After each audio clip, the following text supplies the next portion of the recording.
Hi hello வணக்கம் நண்பர்களே, எல்லோரும் நலமாக இருக்கீங்கன்னு நினைக்கிறேன். ஸோ இன்றைக்கி நான் கோவிட் வேக்சின் போடலாம் அப்படின்னு சொல்லிட்டு கிளம்பிகிட்ருக்கோம். ஸோ நான் போயிட்டு கோவிட் வேக்சின் போட்டுட்டு அது எப்படி இருக்குன்னு சொல்லிட்டு உங்கள்கிட்ட ஷேர் பண்ணிக்கிறேன். இங்கே பாண்டிச்சேரியில் ஒரு ஸ்கூலில் கேம்ப் வச்சுருந்தாங்க வேக்சின் போடுறதுக்கு. அங்கே தான் நாங்கள் போயிட்டு வேக்சின் போட்டுக்கிட்டோம். ஆக்சுவலாக வேக்சின் போடும்போது அந்த வலி எதுவுமே தெரியல, சிம்பிளாக முடிஞ்சிருச்சு. 1 வீக் எந்த ஒரு ஃபிசிக்கல் ஒர்க் அவுட்டும் பண்ண வேணாம், ஸ்ட்ரெயின் பண்ணுற மாதிரி அப்படின்னு சொல்லியிருக்காங்க. தென் ஹெல்த்தியான ஃபுட்டு எடுத்துக்க சொல்லியிருக்காங்க. மேபி நான் அடுத்த ஒரு வாரம் எந்த ஒரு ஒர்க் அவுட்டும் இல்லை வாக்கிங் பண்ண மாட்டேன்னு நினைக்கிறேன். இது முடிச்சதுக்கப்புறம் நாங்கள் வரும்போது நண்டு வித்துட்டு இருந்தாங்க. ஸோ இன்றைக்கி நண்டு கிரேவி பண்ணலாம் அப்படின்னு சொல்லிட்டு என்னோடய ஒய்ஃப் சொன்னாங்க. ஸோ நாங்கள் நண்டு வாங்கிட்டு வந்திருக்கோம். ஸோ அது எப்படி பண்ணுறோம் அப்படிங்கிறதையும் நான் உங்களோட ஷேர் பண்ணிக்கிறேன். சேனலை ஃபர்ஸ்ட் டைம் பார்க்குறவங்களா இருந்தால் சப்ஸ்கிரைப் பட்டன் அழுத்தி சப்ஸ்கிரைப் பண்ணிக்கோங்க. தென் பக்கத்தில் இருக்க பெல் பட்டனையும் மறக்காமல் அழுத்திக்கோங்க. இந்த நண்டு ரெசிபி ரொம்ப சிம்பிளாக தான் இருக்கும். இது நீங்களும் உங்கள் வீட்டில் ட்ரை பண்ணி பாருங்கள். நண்டு ஒரு 1/2 கிலோ வாங்கி நல்லா க்ளீன் பண்ணி எடுத்துக்கிட்டோம்.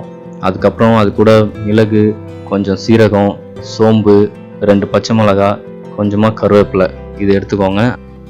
இது கூட கொஞ்சமாக இஞ்சி பூண்டு, ஒரு பெரிய தக்காளி, வெங்காயம், 4 சில்லு தேங்காய் எடுத்துக்கோங்க. அதுக்கப்புறம் நம்ம நறுக்கி வச்சிருக்கிற வெங்காயம், தக்காளி, பச்சை மிளகா, இஞ்சி பூண்டு இது எல்லாத்தையும் ஒரு மிக்சர் ஜாரில் ஆட் பண்ணிவிட்டு அது கூடவே தேங்காய், அப்புறம் நம்ம வச்சிருக்கிற ஸ்பைசஸ் இது எல்லாத்தையும் சேர்த்து நல்லா மைய அரைச்சி எடுத்துக்கணும். கடாயில் 4 ஸ்பூன் எண்ணெய் போட்டு அதில் கடுகு, கருவேப்பிலை போட்டு தாளிச்சுக்கோங்க. இந்த கடுகும் கருவேப்பிலையும் நல்லா பொரிஞ்சதுக்கப்புறம் நம்ம அரைச்சி வச்சிருக்கிற அந்த பேஸ்ட்டை இதில் ஆட் பண்ணிக்கோங்க. இந்த பேஸ்ட்டை நல்லா சாட்டே பண்ணிக்கோங்க. நம்ம பச்சையாக அரைச்சிருக்கிறதுனால இது ஒரு 2 to 3 மினிட்ஸ் கொஞ்சம் குக் பண்ணி எடுத்துக்கணும். அதுக்கப்புறம் நம்ம அதில் மசாலாலாம் ஆட் பண்ண போகிறோம்.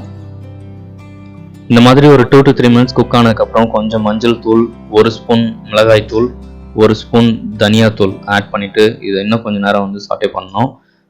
நல்லா அதோட கலர் சேஞ்ச் ஆகிறது உங்களுக்கு தெரியும். அது வரைக்கும் நல்லா குக் பண்ணிகிட்டே இருங்க.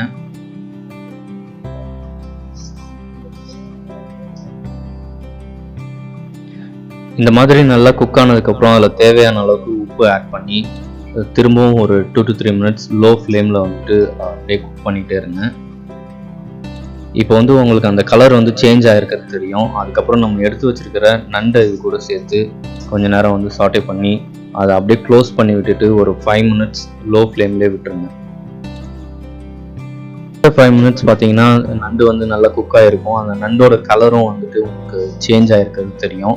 இதுக்கப்புறம் உங்களுக்கு கிரேவியோட கன்சிஸ்டன்சி எப்படி வேணுமோ, லைக் ட்ரையாக வேணும்னா கொஞ்ச நேரம் ஓப்பன்லேயே வச்சுட்டு நீங்கள் குக் பண்ணிக்கலாம்.